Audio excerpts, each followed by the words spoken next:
Continuando con las ponencias, esta tarde es un honor presentarles a otro gran maestro sanmarquino, director del CEREMA, del Centro de Resonancia Magnética. Él también un profesional muy dedicado a la medicina, que esta tarde nos trae una gran ponencia. Con ustedes el doctor David Alfaro. Muchas gracias. Por si acaso, yo enseño en la facultad desde hace muchos años antes de ustedes nacieron. Comencé a enseñar neuroanatomía en el año 1962, estando en el segundo año de medicina. Y desde ahí ya no he dejado la docencia. Hice 4 años de neurocirugía en el Instituto de Enfermedades Neoplásticas, pero la sala de operaciones me agotó y me dediqué a hacer medicina nuclear. Posteriormente he hecho tomografía axial computarizada y últimamente, en los últimos 20 años, estoy haciendo resonancia magnética. Le escuché también que el doctor Daniel Esteban le había mostrado algunas imágenes de resonancia. La resonancia magnética, como le voy a explicar, o yo no sé si ya les explicó el doctor Saldaña, él va a hacer más tarde espectroscopía por resonancia magnética, va a utilizar impulsos de radiofrecuencia en un paciente que ha entrado a un equipo de alto campo magnético en donde todos sus protones están alineados, y ese impulso va a hacer que esos protones que estaban alineados se desfasen, y de acuerdo a la duración del impulso y del eco vamos a obtener diferentes secuencias. Actualmente un equipo de 1,5 Tesla o 3 Tesla, que es lo que se está utilizando, permite obtener varias series de imágenes. O sea, no es una sola imagen, son múltiples imágenes en diferentes frecuencias, de donde van a resultar el T1, el T2, el flare, el gradiente, la difusión. Lo mismo que podemos obtener: T1, T2, flare, gradiente y difusión. El T1 es una secuencia que le permite a ustedes visualizar muy definidamente todas las estructuras anatómicas en cualquier nivel del organismo. En el T1 lo más característico, no se olviden, en el T1 lo más característico es que la grasa brilla. En el T1 la grasa brilla. Por ejemplo, ahí les mostró el doctor Daniel Esteban unas imágenes de la columna vertebral. La columna vertebral antiguamente se decía, cuando recién comenzó la resonancia, que este método no servía para evaluar hueso, pero en el transcurso del tiempo ha demostrado que evalúa muy bien todas las lesiones óseas. ¿Por qué? Porque una estructura patológica, cuando ingresa al hueso, lo que va a hacer es reemplazar a la médula ósea normal. La médula ósea normal en T1 brilla. Por eso es que todas las letras se pueden ver muy bien. Hay una zona que corresponde a las plataformas que tienen hueso compacto, pero ese hueso compacto no tiene grasa, y entonces ese hueso compacto se va a ver completamente hipointenso, en tanto que la médula, porque tiene médula grasa, va a brillar en el T1. Ya, no se olviden. El T2 es una secuencia que dura más, y en el T2 lo que va a brillar es el agua. El agua, el líquido libre, va a brillar en T2. Pero también brilla la grasa, pero mucho menor que lo que se ve en el T1. Estas cosas es de introducción para que ustedes no le tengan temor a la resonancia.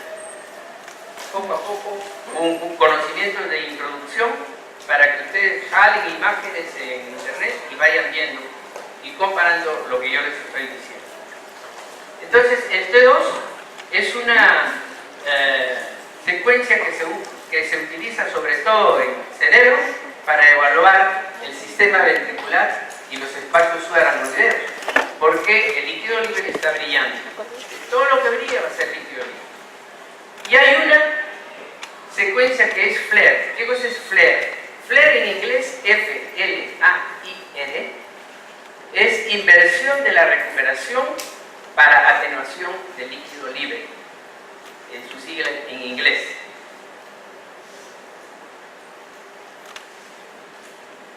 Y esta secuencia hace que, estoy hablando particularmente del cerebro, que el líquido que está libre en el sistema ventricular y en los espacios subaracnoideos se va a borrar, se quita, y se va a aparecer mucho a un T1, porque en el T1 el líquido libre es oscuro, es hipointenso. El líquido libre en T1 es hipointenso. Entonces, el flare sirve para borrar todo lo que es líquido libre. ¿Por qué se usa flare?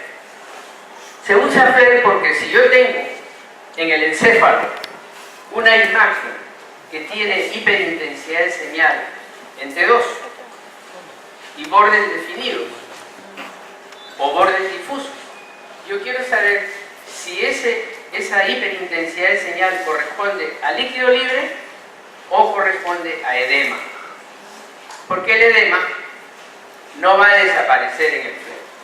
El edema se va a ver también con hiperintensidad de señal en el flare. ¿Me han entendido? ¿Ya? El edema es sumamente importante evaluarlo con flare porque no va a desaparecer, permanece igual que como se ve en el T2.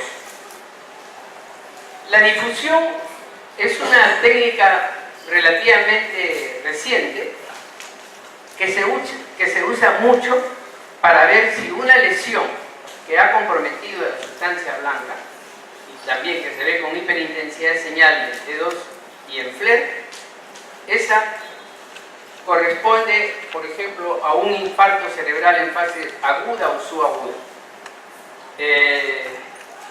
Los infartos cerebrales están sumamente relacionados a patología de las grandes arterias cerebrales, como puede ser la cerebral anterior, la cerebral media o la cerebral posterior. Si hay un paciente, por lo general, que tiene hipertensión arterial y que ha hecho un ataque de déficit neurológico rápidamente progresivo, entonces uno está como clínico pensando en que puede ser un infarto cerebral. Las alteraciones vasculares cerebrales se dividen en tres grandes grupos: el ataque isquémico transitorio, el déficit neurológico isquémico reversible y el infarto cerebral. Los dos primeros son defectos de aporte sanguíneo al cerebro que se resuelven ya sea en 24 horas o en días. Pero el infarto cerebral es una alteración que deja huella. El infarto va a dejar imagen como una cicatriz. Y ese infarto se puede diagnosticar dentro de las primeras horas mediante la difusión. Si yo tengo una imagen de un paciente que ha tenido un déficit neurológico, por decirte una hemiparesia derecha, y yo encuentro que hay una lesión córtico-subcortical a nivel frontoparietal izquierdo que tiene hiperintensidad señal en T2 y en flare, entonces digo, esto puede ser un infarto. Y si le hago la difusión y la difusión aparece positiva, eso es un infarto en fase subaguda. La difusión sirve para confirmar una isquemia cerebral aguda o subaguda. La difusión.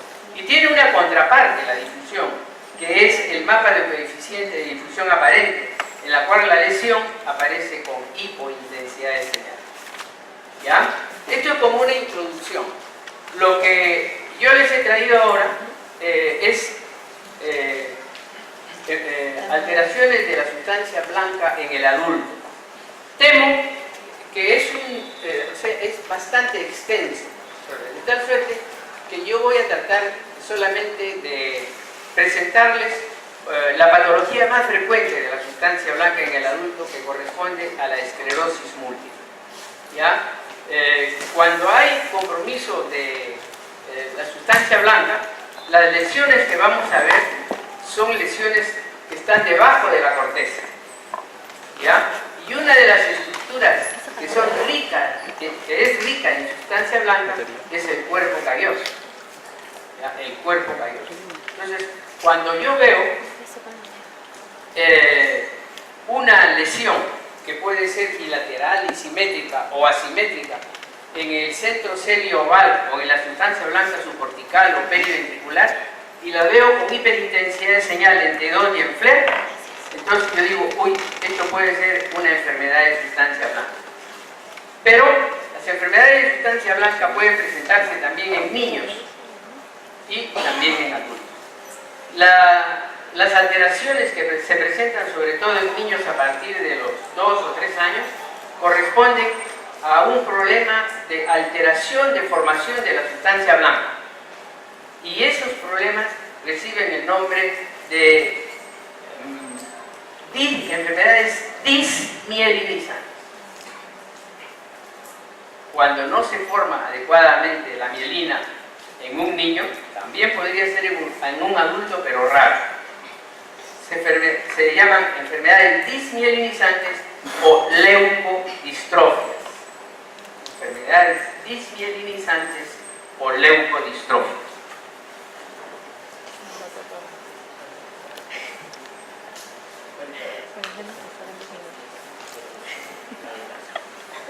Entonces, ya.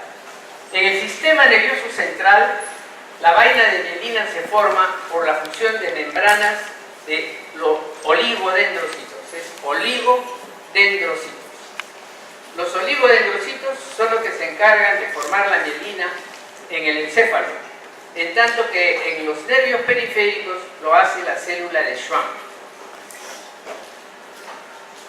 Y estas membranas se envuelven concéntricamente alrededor del axón, adoptando una capa multilaminar, y cada oligodendrocito envía múltiples extensiones que engloban a los segmentos intermodales entre 1 a 20 axones. En tanto que en el sistema nervioso, seguimos, la mielina se localiza en el cerebro, en el tallo cerebral, en el cerebelo y en la médula espinal.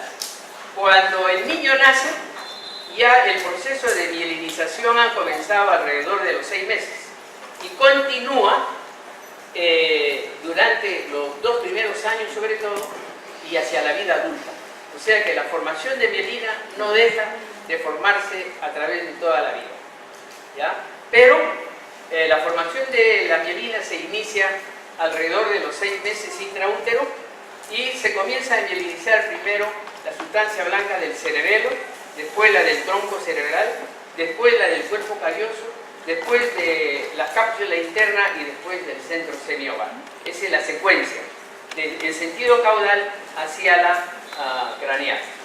¿Ya?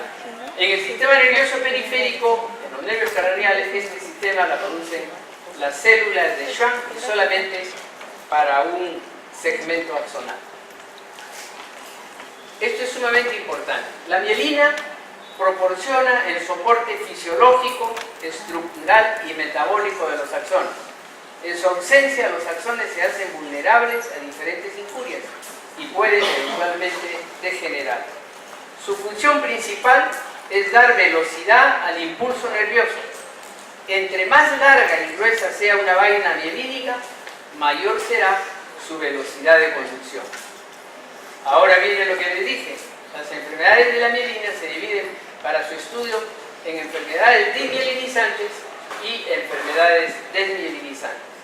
Estas enfermedades desmielinizantes son muchas y se deben a factores genéticos de ausencia de determinados productos que impiden una adecuada formación de la mielina, pero no las vamos a tratar ahora.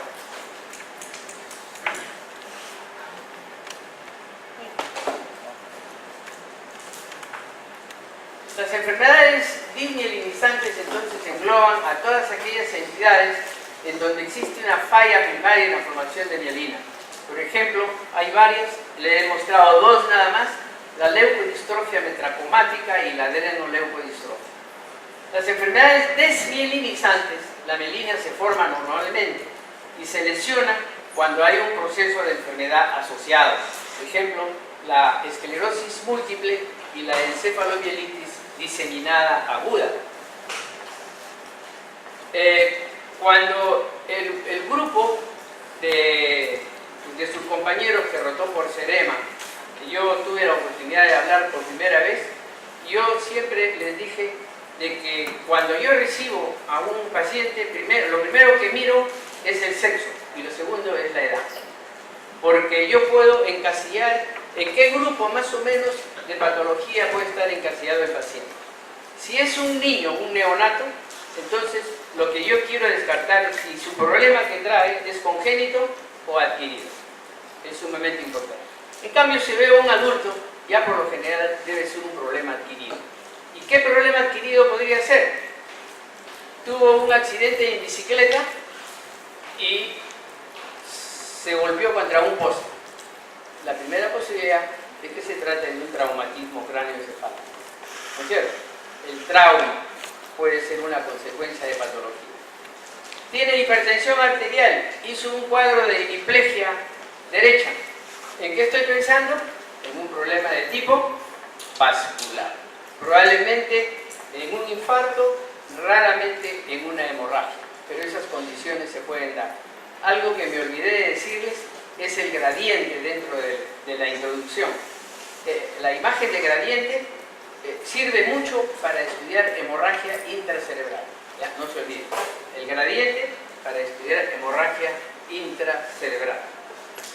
O también o sea, en el espacio, ya sea subdural o epidural.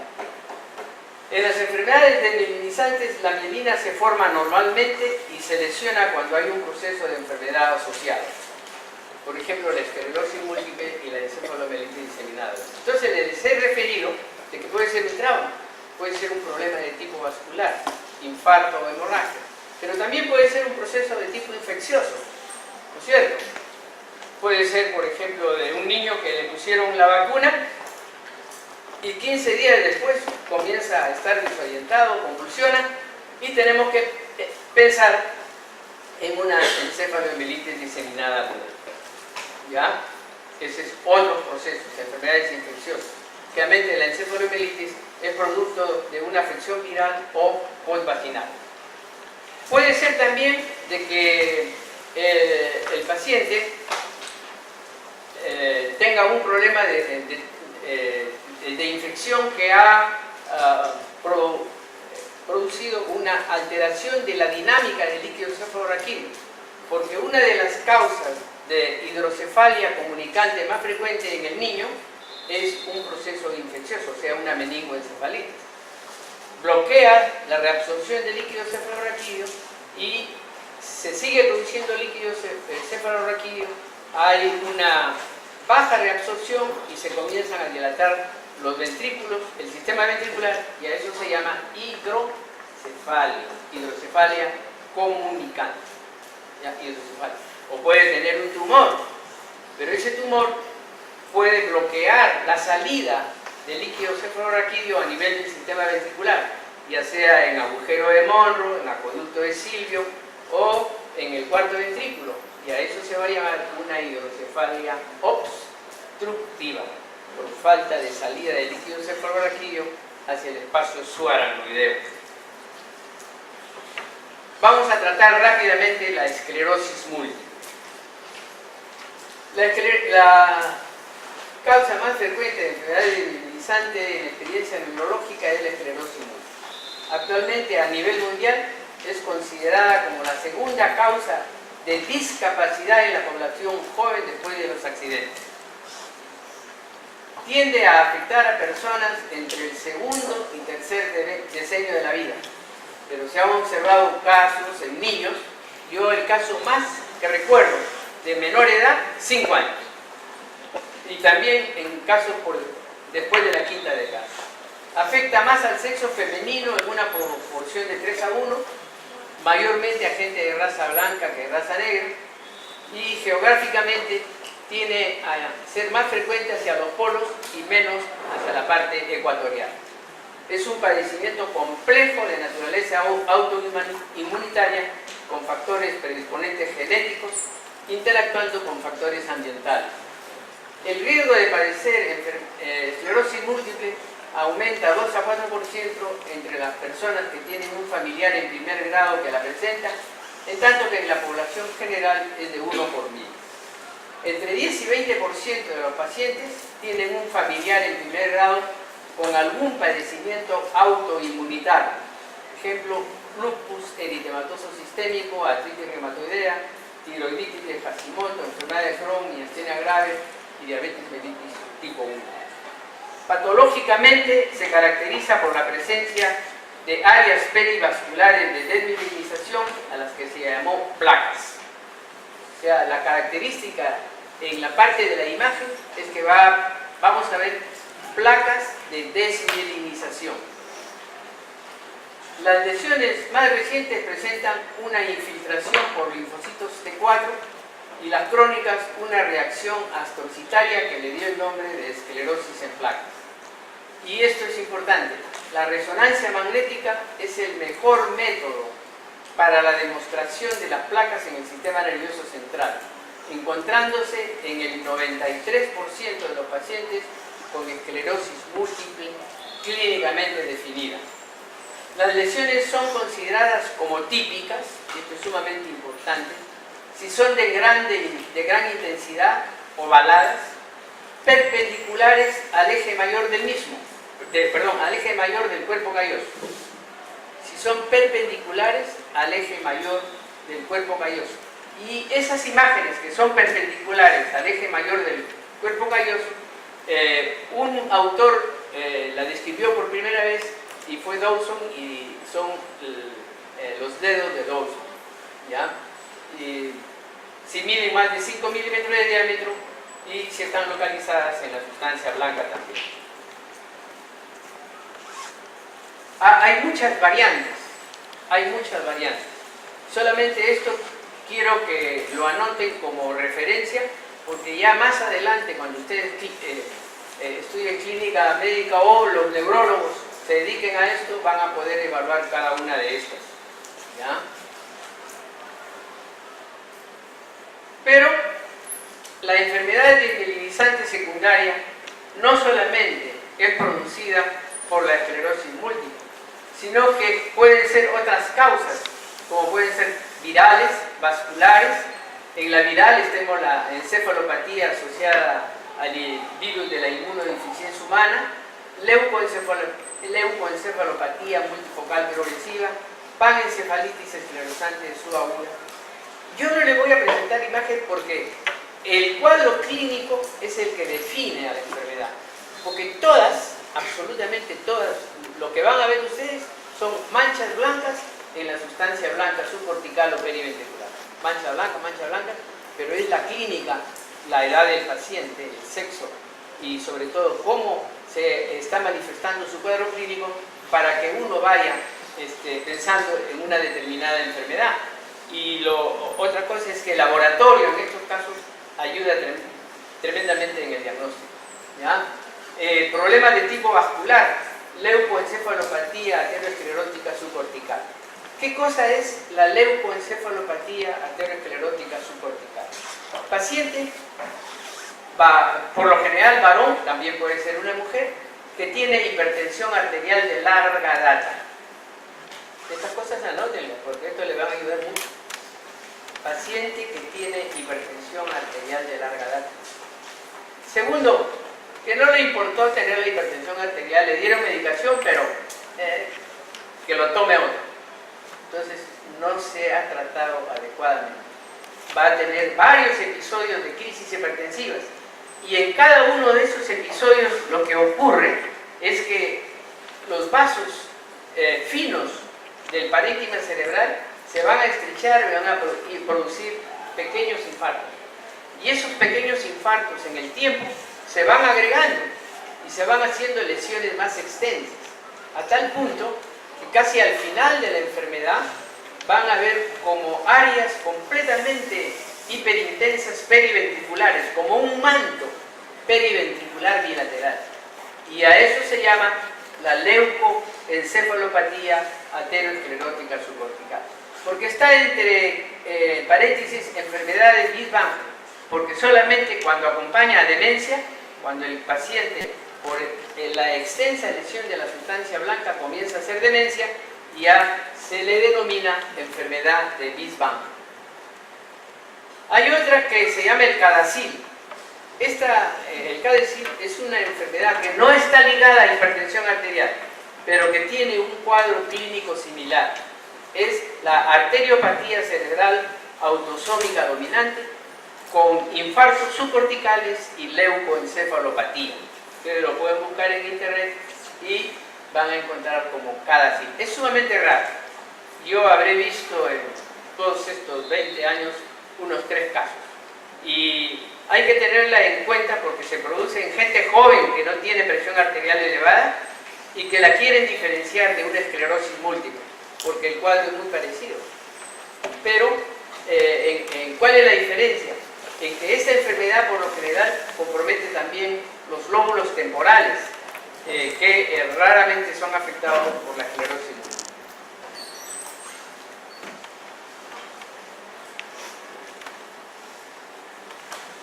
Otras enfermedades son enfermedades metabólicas.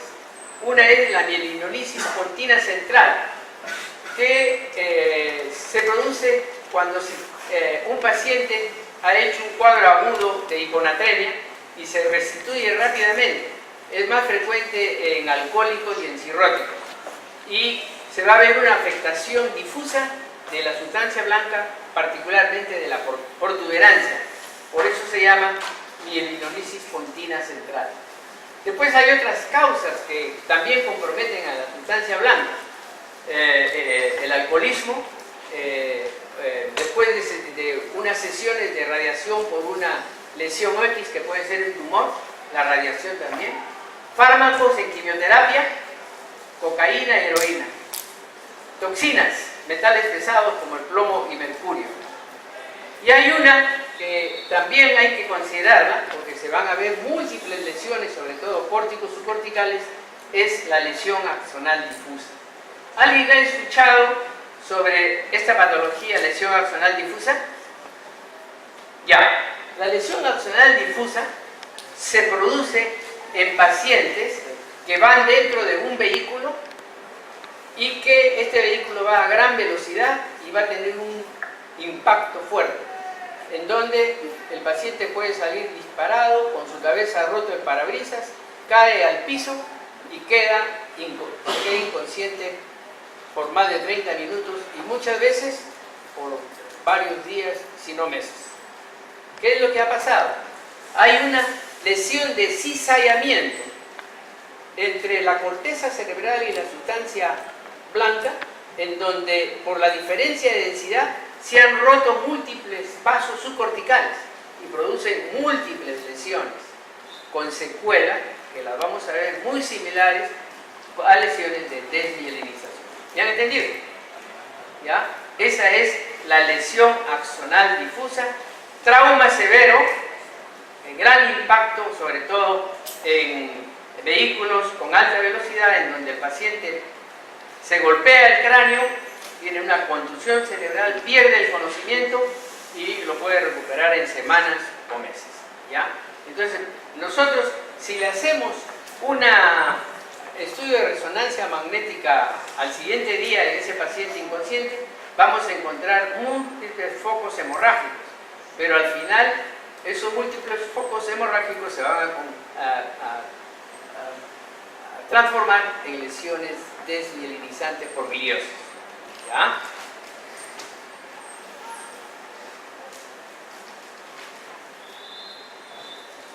Esto ya lo pasamos.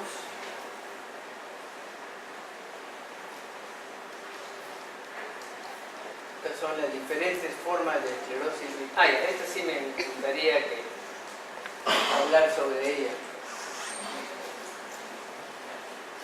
La neuromielitis óptica. Este es un caso particular de enfermedad desmielinizante en donde el paciente por lo general es joven, más frecuentemente mujer, que inicia la enfermedad con una ceguera que puede ser uni o bilateral.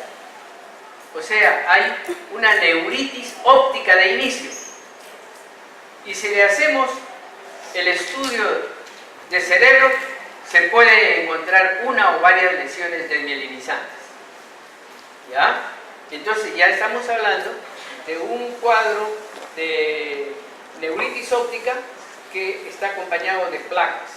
Y entonces pensamos en la posibilidad de una esclerosis múltiple. Pero si esa paciente comienza a tener problemas de movimiento de brazos y de piernas, y vamos y le hacemos un estudio de resonancia magnética de la médula espinal a nivel cervical y encontramos lesiones, hay una neuromielitis ya. Y entonces configura esta que se llama la neuromielitis óptica, que es la enfermedad tipo débil. Síndrome de desmielinización del nervio óptico y la médula espinal de comienzo agudo, que aparecen casi al mismo tiempo y dominan el cuadro clínico. Aproximadamente el 50% de estos pacientes mueren en varios meses. Es sumamente agresiva. ¿Ya? La sensibilidad de la resonancia magnética para las lesiones de esclerosis múltiple excede con mucho a la del examen clínico y el resto de modalidades de imagen, pero no es específica. Como ya les he dicho, lo que vamos a ver en las diferentes patologías son manchas o placas que tienen hiperintensidad de señal tanto en T2 como en FLAIR, y que va a ser el cuadro clínico la que nos va a permitir dirigir hacia un diagnóstico más preciso. Ya no es específico. La resonancia magnética convencional puede ser normal en más del 25% de los pacientes con diagnóstico clínico probado de esclerosis múltiple.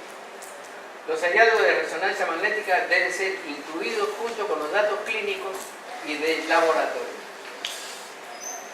Pasamos los criterios de McDonald. Recuerden, la resonancia magnética es la mejor técnica para clínica para demostrar lesiones en el 95% de los pacientes con esclerosis múltiple clínicamente definida. Aproximadamente el 70% de los pacientes con esclerosis múltiple tienen una concentración elevada de inmunoglobulina G en el líquido cefalorraquídeo y el 90% una elevación de bandas olíveo-clonales. O sea, de cajón hay que estudiar también el líquido cefalorraquídeo. Las lesiones de hiperintensidad de señal en la interfase calloso-marginal, en las imágenes sagitales de resonancia magnética en densidad de protones o FLAIR, tiene una sensibilidad del 93% y una especificidad del 98% para distinguir las lesiones de la esclerosis múltiple producidas por vasculopatía. ¿Ah? Las lesiones de la sustancia blanca periventricular perpendiculares al eje mayor del cuerpo calloso, que son los dedos de Lawson, se atribuyen a cambios inflamatorios alrededor del eje mayor de la vena medular. Y entonces, acá yo ya les voy a presentar imágenes. ¿Ah? Aquí tienen ustedes, esta corresponde a un T1. ¿Cuál es para marcar? Ya, la imagen de la izquierda es un T1, la imagen del centro es un T2 y la imagen de la derecha es un FLAIR. Como ustedes pueden ver, el T1 es muy parecido al FLAIR, pero no es FLAIR. Y en el T2 vamos a ver,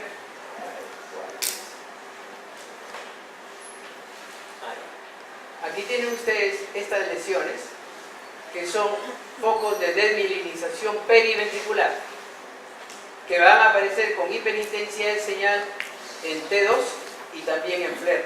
¿La ven? Pero que en las imágenes sagitales en FLAIR, que es esta, ustedes las van a ver que las lesiones por lo general están comprometiendo al cuerpo calloso y tienen una disposición perpendicular al eje mayor del cuerpo calloso. Acá hay otras lesiones en la sustancia blanca periventricular, pero estas son típicas. Y si yo las encuentro, tengo la obligación de decirle al neurólogo de que probablemente estas lesiones corresponden a una esclerosis múltiple. ¿Ya?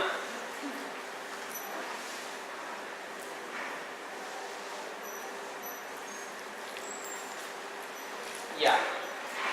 Acá ustedes están viendo de que esta paciente tiene lesiones de desmielinización en la parte alta de la médula espinal a nivel cervical.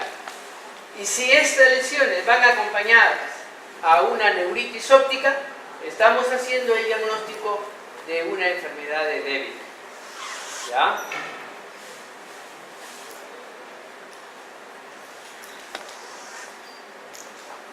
Aquí hay otro caso en donde las imágenes son mucho más definidas. Probablemente este paciente ya tiene un curso de evolución de enfermedad mucho más prolongado, más largo. Los pacientes pueden durar décadas, ¿no? Pero hay algunas que son más agresivas que otras, ¿no? En este caso ustedes están viendo que todas estas lesiones corresponden, esto es un flare, esto es flare, porque el líquido cefalorraquídeo del sistema ventricular está atenuado, pero demuestra que hay múltiples placas de desmielinización en la sustancia blanca periventricular y también en el cuerpo calloso. Estos son varios casos. Este es un T1 en donde las lesiones de desmielinización se van a ver con hipointensidad de señal en T1.